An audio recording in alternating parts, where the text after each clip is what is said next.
Lone Wolf Show. Lone Wolf Show. Lone Wolf Show. All right, y'all, we got a special guest. We got Alexian in the house, in the building, Lone Wolf Show. Alexian, how are you doing? I'm doing quite fine this evening. Thank you very much. How are you? I'm doing great, man. Down here in Texas, it's warming up a little bit. You can actually go outside without freezing. We have some rain and stuff from some of the weather patterns going around in the country and stuff. What about Florida? What's the weather like? Yeah. Well, it got really hot really early in February. It was already up to 85. And then it kind of cooled off a little bit. So we've had really spring-like weather, and I've had the windows open in the mornings at least. And it's been really nice having that breeze come through the house. I have to say, I love the fact that you actually sing your intro theme. I love that. Oh, yeah. Thanks. Thank you. Yep. Trying to make it interesting and, stuff like that. But hey, the interview is all about you, man. I want to talk about that new song that I heard only a few hours ago, The Challenge, or what's the name of it? The Challenge is correct. Okay. All right. So The Challenge is based on Grandmother Elspeth's poem. Mm-hmm. I don't know if you're familiar with Elspeth, but she's a fixture in the United States pagan community. Her and her husband Nibor, the artist. Mm-hmm. I know them. I've known them for decades, and they get all over the place. They're amazing. She will be turning 92 this year, in fact. But several years back, she gave me a copy of her poem, The Challenge.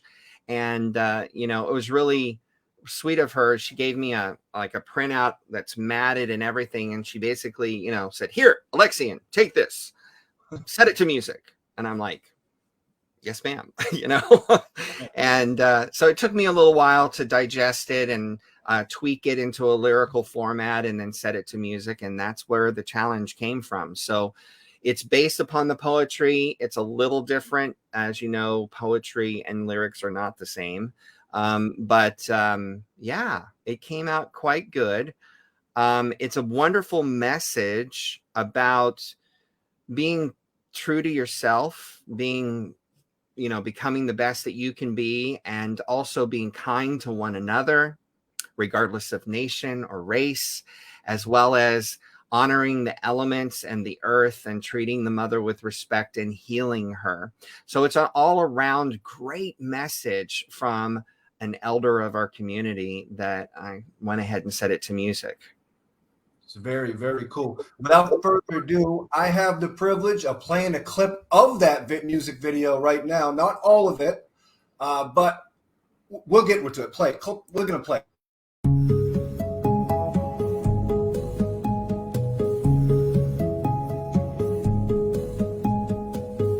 I challenge you by mystery and magic. Become the person you were meant to be. To cherish the earth, honor the winds, nourish the fire, drink deeply of the living waters. I challenge you by mystery and magic. Live life more fully, and you will see. Alexian, here he is right now. What do you say, man? Where can you find the whole featured song video? Okay, so the song's out everywhere live now. It was actually delayed for a while, but the music video specifically, you can see the rest of it on my YouTube channel at youtube.com/Lord Alexian. Mm-hmm. So yeah, the song was actually delayed at the distributor because of COVID and lack of help. And so it was supposed to come out live to Spotify and Apple Music and Amazon Music and everywhere else on February 11th, but it got delayed. And ironically, It actually came out the day the war started. And it's kind of spooky because the message actually talks about war and how war is not the answer. And in the music video, I had already produced the music video. It has some of the same scenes that we're seeing, on the news reports coming out of Russia, Ukraine, out of Ukraine. And it's really sad what's going on over there, but kind of ironic that the song was released that day. Alexian, you've always been a great singer, a good singer. But man, the video is, man, that's top-notch stuff, man. Tell us about how the video was created.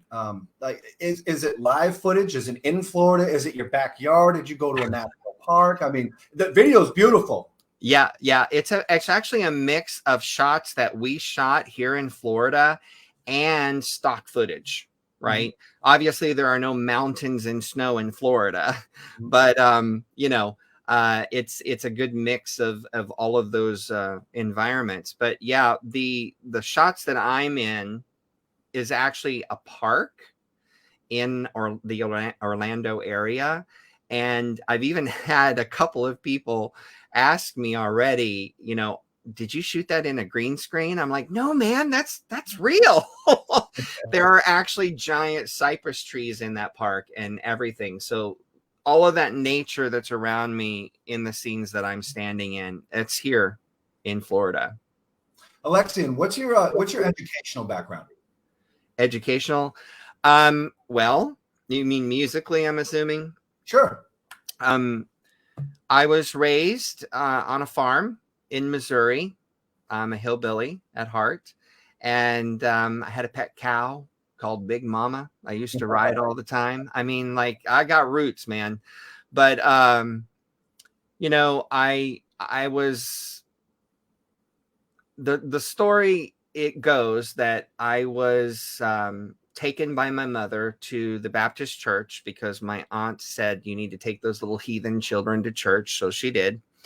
And I remember, going to Sunday school and all that. But there came a time when we went out into the congregation and they had a special guest that day. And it was a man. And he went up front and he sat at this desk. And I thought, what is he going to do at this desk? Write a letter or something? Well, the desk was a piano. I was 4 years old. I didn't know what a piano was. I'd never seen one before. And he started playing and my brain exploded. Like, that was it. I'm a musician at 4 years old. So I started asking for a piano.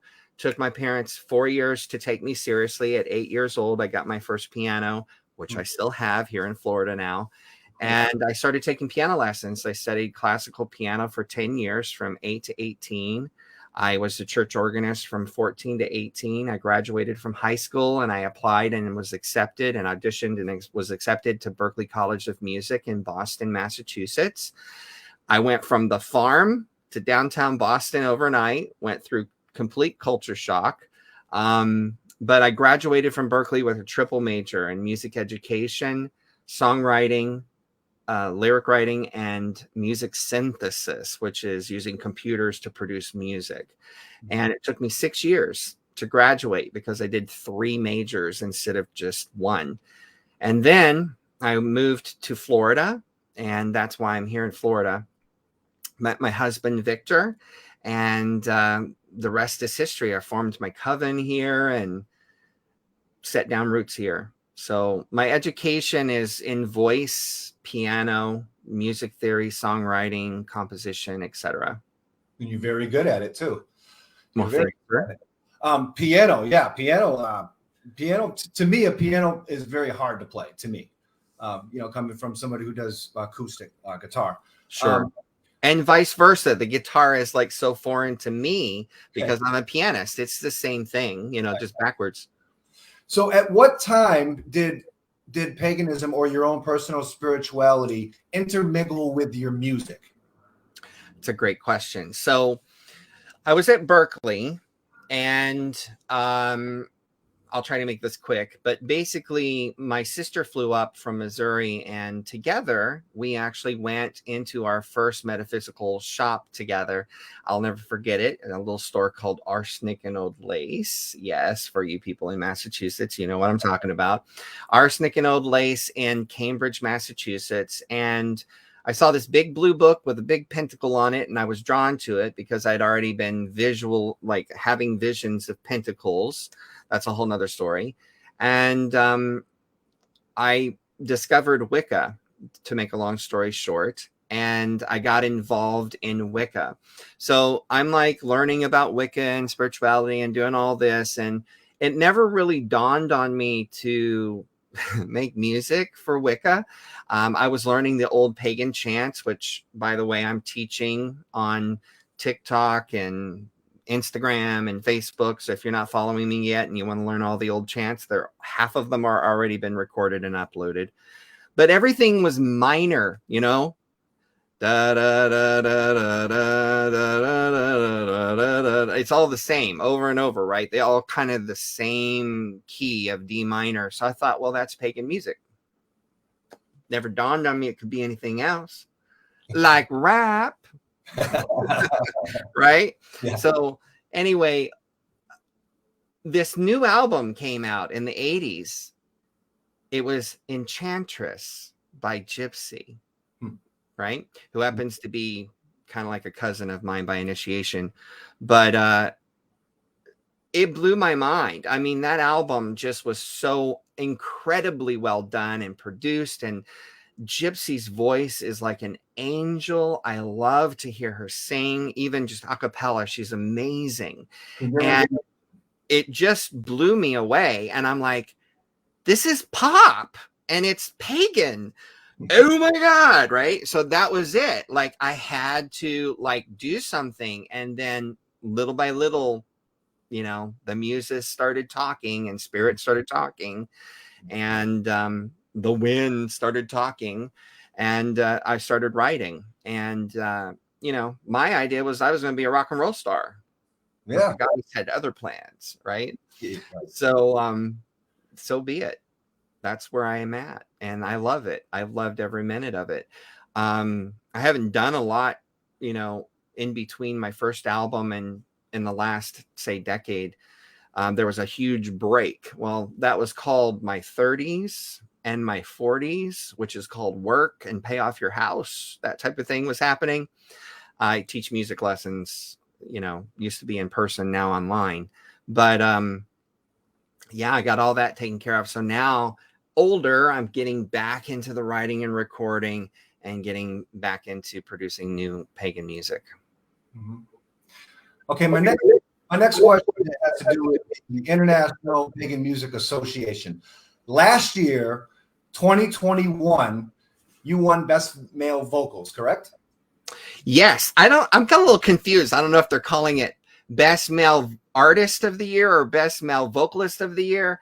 I'm not quite sure which one's which because I've seen it both ways, but yes, thank you. I did. And I was nominated with a lot of amazing artists like yourself. And I watched on YouTube of last year of your give back when you came to terms that you had won, and you went publicly on YouTube, and basically, you know, I saw that video. What was your feeling when you found out that you had won? Honestly, I was a little shocked. I cried. I'm not going to lie. I cried because it was kind of confirmation that I can do this, you know, that I'm not too old to do this. And it was just a huge honor. And I was stunned, you know. And then Melissa, God, you just got to love Melissa. Isn't she amazing? Mm-hmm. She's like, yeah, Alexian, I'm going to be mailing you a box. And I'm like, okay. So then I get the big, huge chunk of crystal in the mail, and I opened it up. I'm like, what is this? It's like a bowling ball, right? So heavy. But yeah, I mean, I did not expect it to happen at all. You know, at one point I wasn't even trying to tell people to vote, you know, and I had several people get a hold of me and were like, listen, you have to tell people. And I'm like, okay, I'll tell people. And that's when I started talking about it online, you know, to vote. But yeah, all I can say is thank you so much. And it really touched me deeply. Mm-hmm. And man, you've been in the game for a long time, because, you know, with some of my viewing on YouTube from your channel, which I did subscribe, you got videos from, like, you know, 10 years ago, pagan music. And that's when I got back into it. Okay. My original album. Okay, let's break it down. When were you born? Confidential. 81. My first. So you were 11 when my first album came out. I recorded it in 92. Okay. So and it came out on cassette tape. Oh, cool. Old school. That's how old, you know. So, and there are very few of those produced. So if you happen to have anybody looking or watching, if you happen to have one of those little purple cassette tapes, hold on to it, because that's now way past vintage. Right. Right. And I've noticed that you have, you know, music from 10 years ago. Now, was there a time where your music, you know, production or making music became stagnant? It's kind of what I'm gathering. Stagnant. No, it's never been stagnant. I'm okay. Let me explain. I'm an Aries. Oh, that's awesome. I am too. Oh, all right. Yeah. All right. You understand then, man. It's like shiny. Ooh, shiny thing, right? Hyper creative. Like it's a blessing and a curse. You have so many ideas and so much creativity. You need an outlet to put it into, right? That's me. I'm like a puppy, although I'm a cat person. We'll get to that in a minute. But yeah, I never have been stagnant, even when I've been teaching music lessons all these years and paying the bills and not producing. I've been writing. Right. I literally have hundreds of songs that are not recorded yet. It's a passion. Yeah, well, it's spirit, you know. I write songs in my sleep, in my dreams, and I'll wake up. I actually sleep with my phone next to the bed, because, like, if I have one of those dreams, I'll roll over and hit record, and I'll be like, in 3 o'clock in the morning into the phone or singing. You should hear some of those recordings back. They're hysterical. But a lot of ideas, a lot of full songs, even with melody and everything I have in my dreams, and then I'll record them. They come to you at the weirdest times and at the weirdest locations. And I'm always trying to just get it down, you know, and put it in what I call the bank, put it in the song bank. Right. I teach songwriting. So because I have a degree in songwriting, I teach songwriting, and I have all these tools, if you will, to organize the flow. And so even though I've not been recording and releasing because of lack of time until just the last decade, I had been writing. Yeah. Yeah. So my questions are a lot easier to ask, because I know that you're Aries and I'm also Aries. So my next question is kind of an Aries question, is so you use writing music as a way for an expression, as a way of release, and I get that. Now, if there's a time where do you have blockages? You know, with music? Oh, sure. Everybody gets blocked. Okay, everybody. I don't care if you're a songwriter or a writer, or, as my husband, a cook, a chef. You just sometimes get stuck. And the cool thing about songwriting, though, is there are tools that you can use to get yourself unstuck. And so when that happens, I utilize that skill set to get the juices flowing again. Yeah. Okay. My next question is, do you ever get frustrated when you can't express yourself with music? Because I know as an Aries, if I don't have a way to like push out this excess energy that's built up, I'll get frustrated. Do you also get frustrated in that aspect? Honestly, no, because I'm constantly doing music. Okay. Because I teach it. Yeah. Like my whole day is music. I get up in the morning, I have my coffee, I do the online marketing stuff for my music. Then by lunch, Victor comes home, we have lunch. And then after lunch, I get ready and I start teaching, and I'm teaching voice or piano or what have you. And it's not only just listening to them, it's demonstrating. So I am singing and playing the piano and showing them how, and demonstrating, and then letting them try. So then if I have any extra time in my day, then I go into the studio and I record a track, or, you know, that instrument on the track or what have you. So I guess I don't have time to be frustrated. Yeah, that's a good point. Like I'm constantly busy, so I definitely see that. So you're a music teacher. Do you teach music in a public placement, or do you teach it privately, or how do you teach music? Always been privately. I have the music education degree. I've never worked for a public school. I think I would have a trouble teaching in a public school, because I don't want to do it my way. I'll just put it that way. I want to do it my way. But yeah, I've been teaching privately since, well, I taught privately piano lessons when I was still in high school. I was teaching adults how to play the piano when I was in high school on the farm, and they were paying and everything. And then I went to college, and then I came to Florida, and then I started teaching in person here until Hurricane Charlie came through in 2004 and took our shingles off our roof and tried to blow our roof off our house, and actually did bend in the garage door and destroyed it. And long story short, the insurance company got blown out of the state of Florida as well and dropped everybody. And so we had to find new insurance. And in the process of finding a new insurance policy, they found out I was teaching in the house, and they would not cover us because somebody might stub their toe and sue.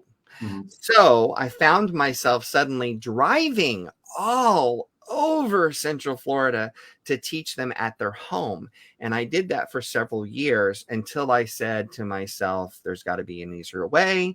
There are people already doing this online. This was like 2009. And so I prepared myself and told all of my students I was going online exclusively starting January of 2010.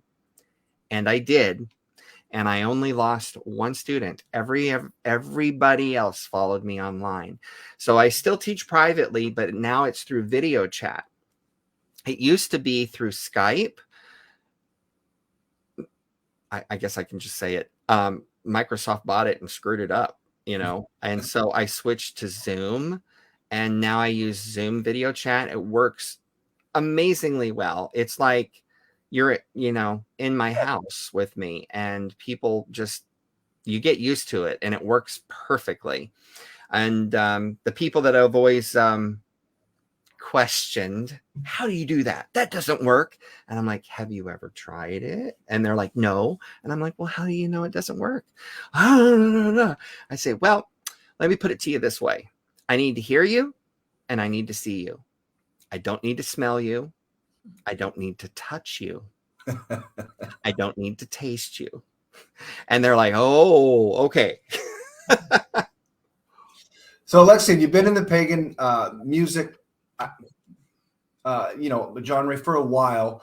I mean, you've been to festivals. Oh, yeah. What's the most memorable festival you can remember? Oh, that's hard, because there's memories from all of them. Top three. Top three. Okay. Dun, dun, dun, dun. The first one that pops into mind is Heartland. Okay. Heartland is in rural Kansas, just outside of Kansas City. It's huge. At least it used to be. I haven't been there for several years. There's nothing like dancing around a bonfire with 1,000 people, you know, with 75, 100 drummers drumming at the same time. You know, it's an amazing experience. Love all of you guys from Heartland. Hi, Aislinn. Hi, Angel. Blah, blah, blah. There's Randall. There's all these people I know back in Missouri and Kansas. But you know, it's just that it was one of my first big festivals that I went to. And it really just, the energy is so thick, it's palpable, and you can cut it. And you don't, you know, it's like any pagan gathering, though, you don't want to leave at the end of it, you know, and you don't want to go back to mundaniality, you know. But then coming close on second is, of course, Phoenix Festivals here in Central Florida. They are like family, you know. In fact, they call themselves the Phoenix family. I've been going to them since the late 90s, I would say. And it's been amazing getting to know all these amazing people. And not only performing there, but I used to sell CDs and things live as well there in, you know, a merchant tent. And I don't do that anymore. But yeah, a lot of incredible people there as well. And then I guess the third one would be, because of the funny things that happened, the Mid-Atlantic Beltane Festival. I forget if I think it's North Carolina, is where it was. North Carolina, I think it was North Carolina. Anyway, it was horrible. The weather was horrible.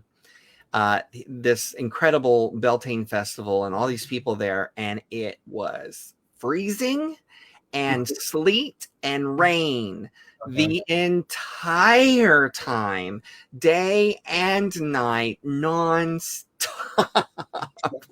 And I remember Patricia Telesco was there. Hey, Trish.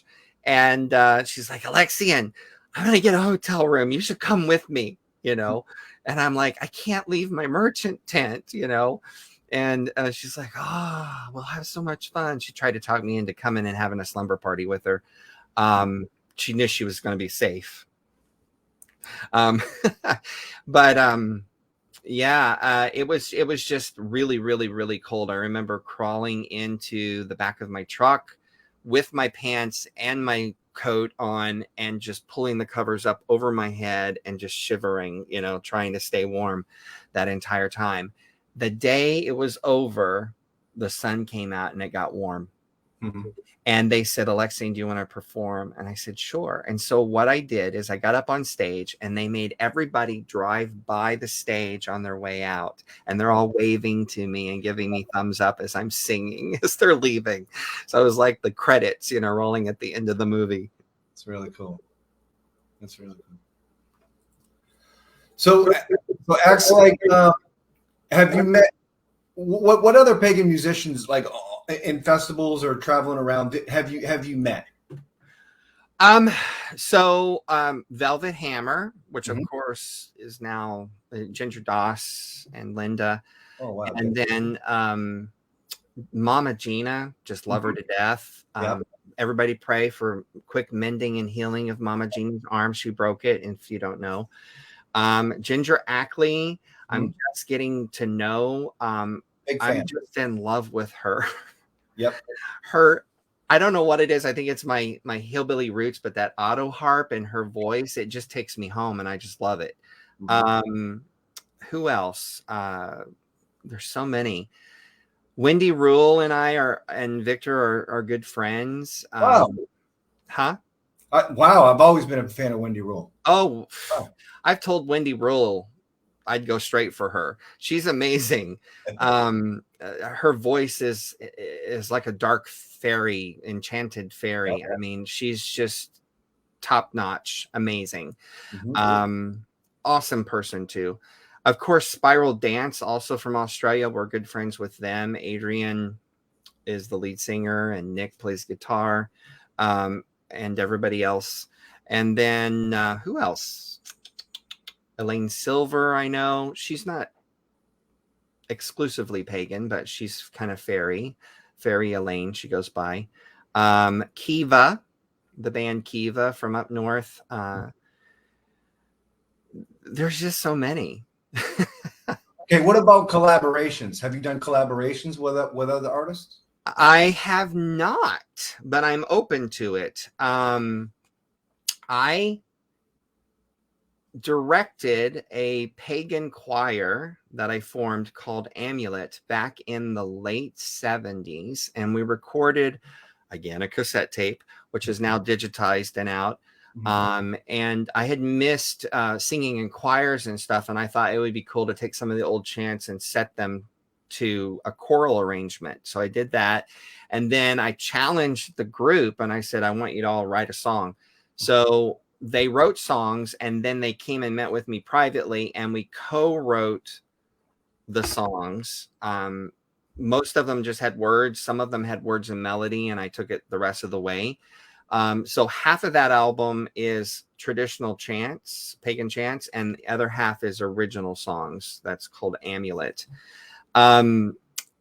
I did do a cover of Wendy Rule's song Prometheus, which I renamed Promise Me because I felt like that was a hook.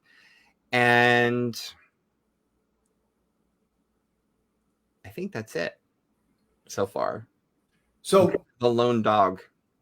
So I do it all myself. So it seems like COVID's dissipating, minimally. It seems like a lot of festivals are announcing that they're coming back this year, this spring, and is there any festivals that, you're booked for, that you're going to, that you're interested in? I mean, what's on your schedule for this wheel? Well, I'm being very cautious about everything with COVID, but yes, it looks like we can actually get back together. In fact, our Coven's going to be getting back together as of Astara in person. We've been doing it online.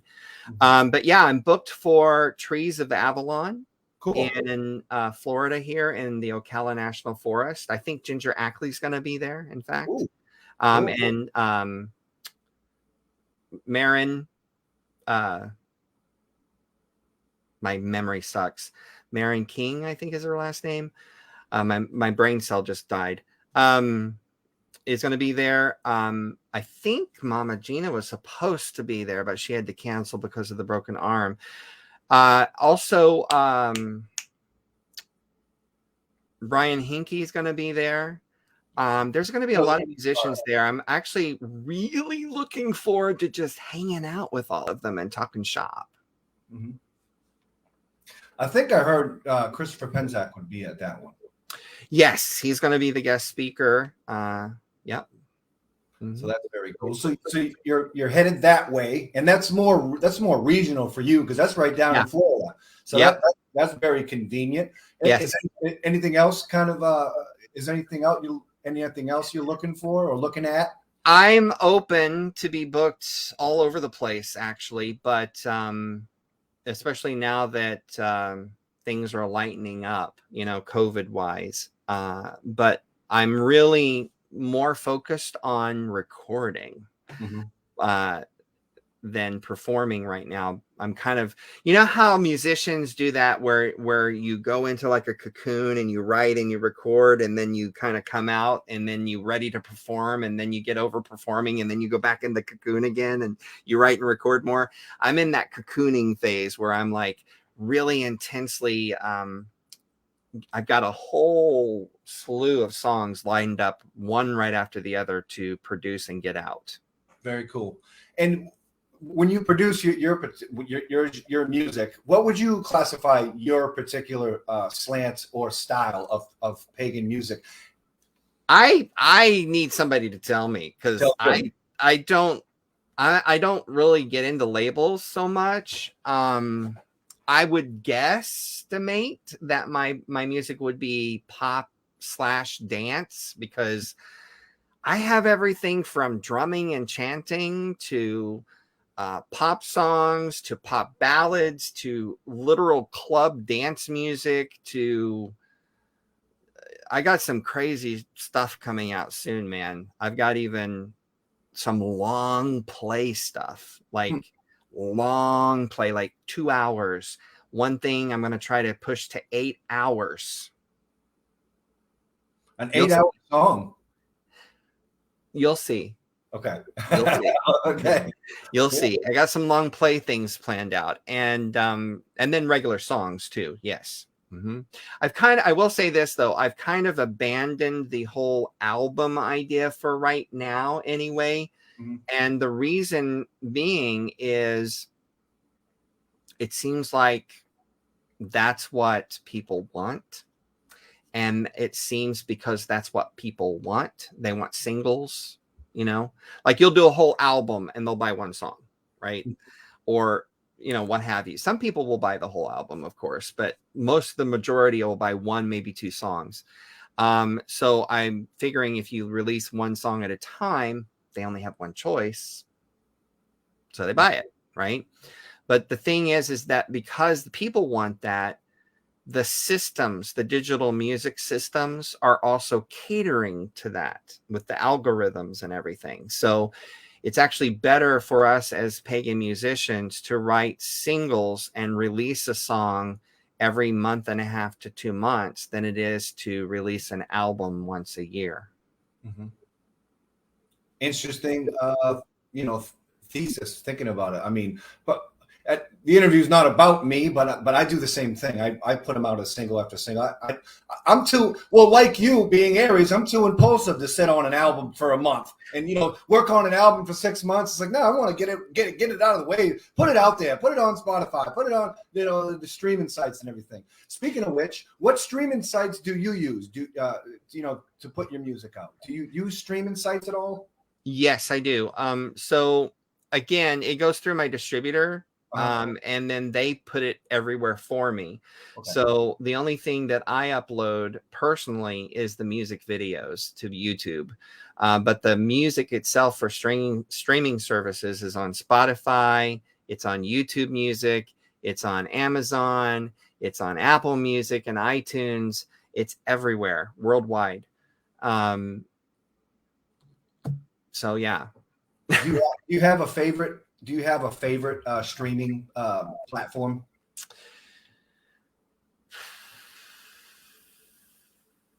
You mean for me as a musician or for me to listen to other people's music? Both. Okay, because it's different answers. So Spotify and YouTube is what I push as a musician because of you get paid a little bit more. And than other streaming services. And when I say a little bit more, I'm talking like, 0.003 cents, like a third of a penny more, or something crazy. It's ridiculous how little musicians get paid if you're listening out there in pagan world. Buy the music, support Lone Wolf, support me, support your favorite musicians. We do not make money on streaming. I'm telling you, we'll be lucky if we get $10 a month from streaming. Okay. So, in fact, I'm making a little poem up to promote people to buy the merch, to support the musicians. Yeah, so Spotify and YouTube as a musician, and then as a consumer, I would say I listen to a lot of music on Amazon Music because we have Lexi in our house, as well as YouTube Music. I listen to music on YouTube as well. Those are the two that I use personally to listen to. But if I like something, I'll buy it, So yeah, you heard it right here on the Lone Wolf Show. Everybody listen to Alexian and buy the music. That's right. You gotta support us. This is our business, and the more money we get coming in the door, it supports us so that we can make more music. Otherwise, we have to go get a job, and we don't have time to produce the music. So one of my goals for the next upcoming year is to push the music and the cryptocurrency trading that I do to the point where I can free up my schedule and not have to take on any new music students, perhaps.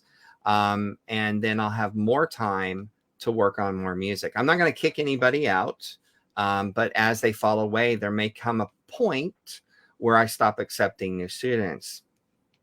Hopefully.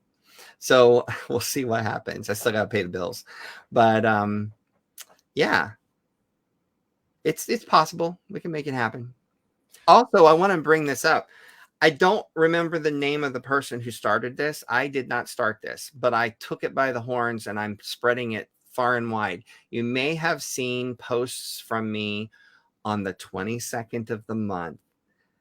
The 22nd of the month is Pagan Musician Payday. Hashtag Pagan Musician Payday. So spread the word. Listen to only pagan music, streaming. Listen to only pagan music on the 22nd of every month. Mona, can you put that on the ticker? That would be great. Yeah.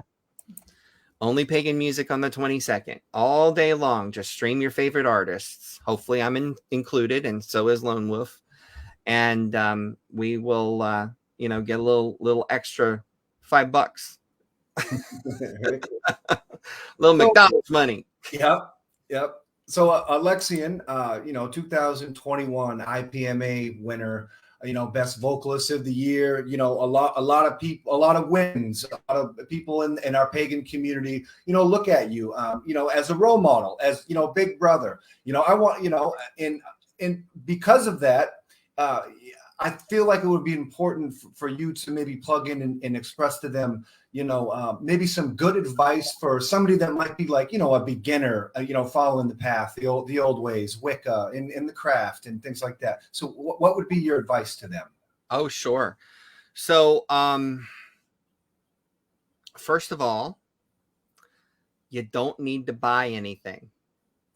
That's the first thing I tell all my students. So I founded my coven in 1993 here in Florida. We're still going strong. And we teach our students to take their time, read a lot, study, and practice. Don't just read.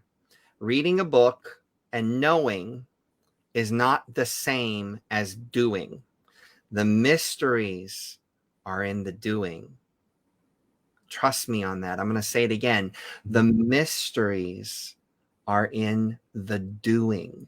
So learn, read, absorb, and then get up and actually do it. Practice. If you are professing to be a witch and you don't have a personal altar in your house, you are not practicing. You need to make an altar. You need to feel the elements, be in the elements. If you're used to being inside, get outside, get into nature, feel the wind on your skin, feel the water on your body. Have you ever been skinny dipping? Try it. It's freeing to be nude in the water and feel the element of water all around you and to be completely free and uninhibited. Fire, lay on your back and let the sun warm your body, and of course, breezes and air, look at the birds and imagine what it is to fly. Just connect with nature. So the more you connect with the earth and with the mother, the closer you will get to your spiritual path, and it'll show you its way. Don't be afraid. If you mix something up and you think you screwed it up or messed it up, it's okay. The world is not going to come to an end. It's okay. Everybody makes mistakes. Try again. right? So also approach magic and energy manipulation like a scientist. Keep a journal. Every spell that you do, write it down. Write down what time of day you did it, what the lunar phase is in, what elements were involved in your spell, what gods and goddesses you may have called upon to help you manifest this spell. Keep track of things. Keep a little journal. And then later, as they start to show up and manifest in your life, you can go back and write at the bottom the results. What happens is over time, you start to notice that during certain times of the day or certain days of the week or even certain lunar phases, you seem to be more successful than others. This is your natural biorhythm. So you're learning how you, as a person, as a witch, fit into the grand scheme of things so that you can empower your energy to manifest even better. So I encourage everybody to approach it in that way as well. Use a scientific mind as well as a spiritual connection to the earth, heart and mind in balance. Is that a good answer? Oh, absolutely. Absolutely. Sure was. So for the 200th person that watches this interview, once it's uploaded onto the social media sites, one of those people may not know what an altar is. Can you explain what an altar is? Oh, sure. So a basic altar setup should contain the following. An altar is a table or the top of a desk, or it can even be the top of a cardboard box. If that's what you got, that's okay. Some people do their altars right on the dirt, right on the ground. That's okay too. There is no right and wrong way. But coming from an Alexandrian Wiccan perspective, this is my way. It might not be your way, but this is my way. There should be a representation, first and foremost, of God and goddess. Okay. That can be actual statuary, but it can be very abstract too. It could be a horn, like a deer antler, or for the god, and maybe a shell or even a pine cone, right? So different abstract themes to represent the feminine and the masculine of deity, right? And then you want your 4 elements present as well: earth, air, fire, and water. So, you know, some people use pentacles to represent earth. You can also use a stone or a crystal to represent earth. Then you have your incense for air, a candle for fire, and a bowl of water for water. That's simple. You also want to put your working tools, whatever you have, on that altar, be it a thame, which is a ritual knife that never cuts anything except possibly your wedding cake, a sword if you have it, a wand.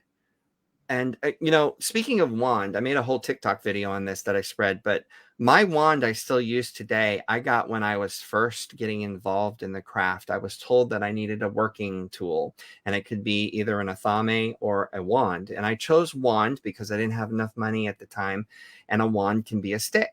So here I am, middle of the winter in Massachusetts, and I drive out to somebody's dirt road, and I get out, I park my car, and I get out and I hop the fence. I'm like trespassing right on somebody's property.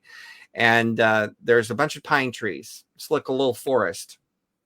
And I remember walking out into the woods, and I'm brand new to the craft, right? Brand new. And there's this full moon above me, and the stark branches of the trees with no leaves.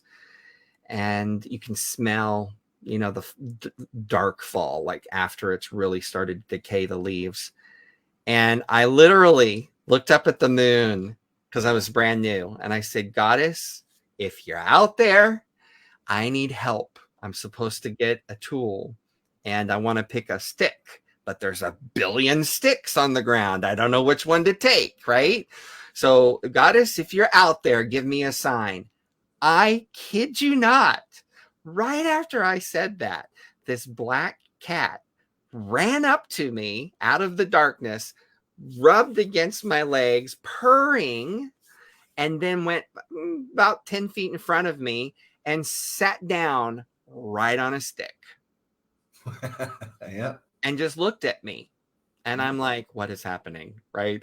So I walk up to this cat. You were happening. And I would bent down and I petted the kitty and I picked up the stick. As soon as I picked up the stick, it rubbed against me again and then just ran away.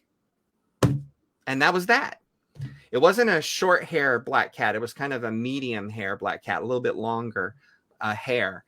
I'll never forget that. It was the first sign of what I'm going to tell you next. But that stick I took home and I washed the mud and the leaves off of it. And I started looking at it under the light. And there's all of these intricate carvings in it that bugs had bore into the wood and made these intricate patterns. Mm-hmm. Right where I'm holding the wand, where my thumb hits, is the imprint of a spider. Like the pattern makes a spider. It's pretty cool. Anyway, that's my magic wand. I still have it. I still use that in ritual all the time. So the cat story is Bast ended up being my matron goddess.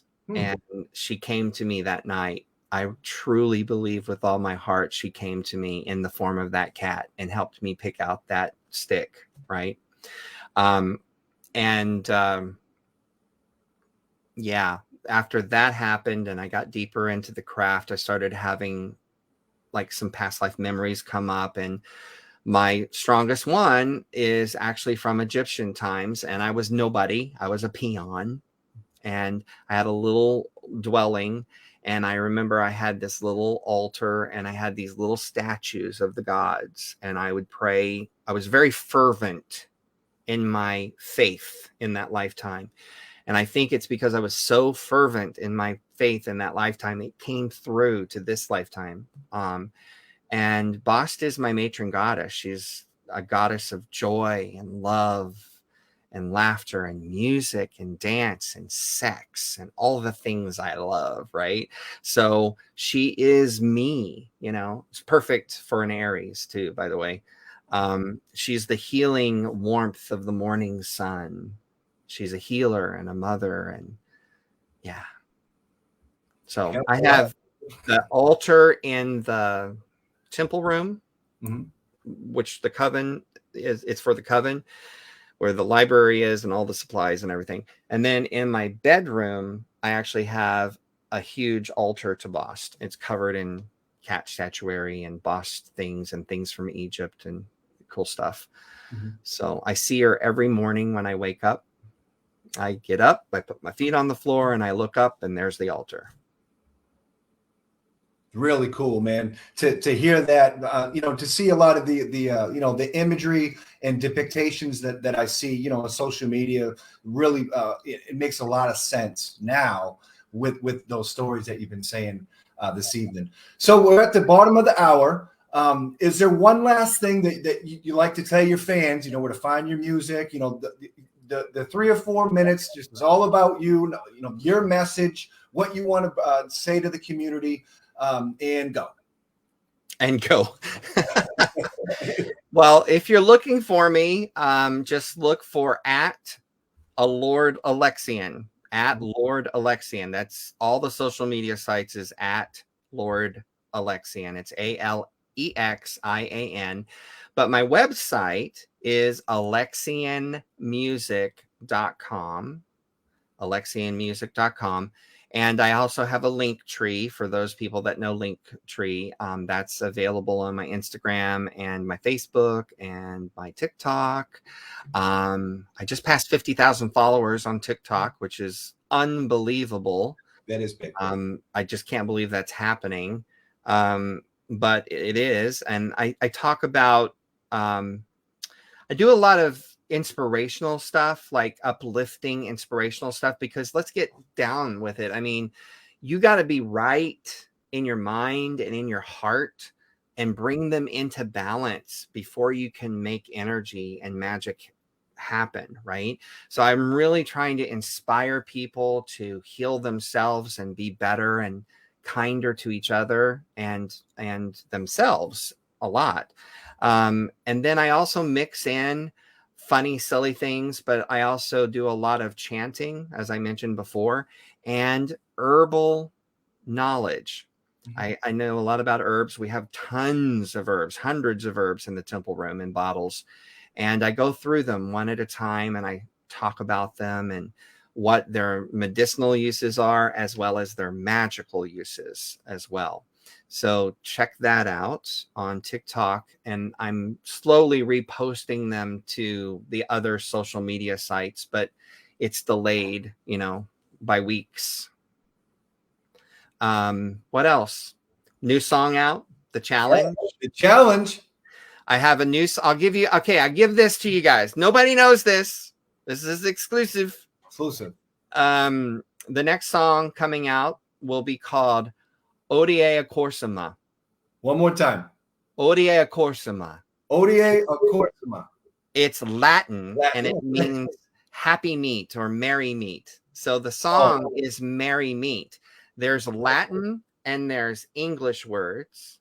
Mama Gina actually sings on it already. Oh, nice. Yeah, hey, I have a voluntary group called Spectral, and you're all welcome to join it. Everybody's welcome to join it. In fact, I'm looking for men who can sing. Part 7, right? So that's on my website at alexiamusic.com. It's called Spectral. Just look for the link, the tab at the top called Spectral. Okay. And you get to sing backups on my songs, basically. But Mama Gina is already recorded her track. And so it's Latin and English for Merry Meet. And the music is Middle Eastern belly dancing type music. How's that for a fusion? Yeah. Say Merry Meet in Latin one more time. Odia Corsima. It's spelled Hodie, but it's pronounced Odie. Odie. O Corsum. And then the at the end. Or Corsuma. Mm-hmm. Odie Corsuma. Odie Corsuma. O Corsuma. Yeah. I'm digging it. I like that. It's a really upbeat, happy song. Yeah. Well, hey man, it's been a quick hour, man. It really has. You know, I love hearing all about, you know, you and meet you a lot more personal. A lot of my following, you know you more personal. You answered a lot of questions, you know, that I did not know. And, you know, congratulations on your nomination this year, IPMA. You know, all the luck with that. And congratulations on your nomination as well. Thank you so much. And, you know, congrats to everyone that was nominated. You know, it's a great community. And we are getting stronger, you know, by the day. And, you know, and the 22nd, Pagan Musician Day. and I'll be seeing you very shortly. I'm going to see if I can't hook up with some of your platforms and see if I can't do a little singing. I would love that, man. I truly would. I need men. Where are my pagan men out? I'm right here, bro. Well, merry part for now, Alexia. Merry meet, merry part. Merry meet again. Show. Low will show. Yeah. It's Harold and Monica. Low will show.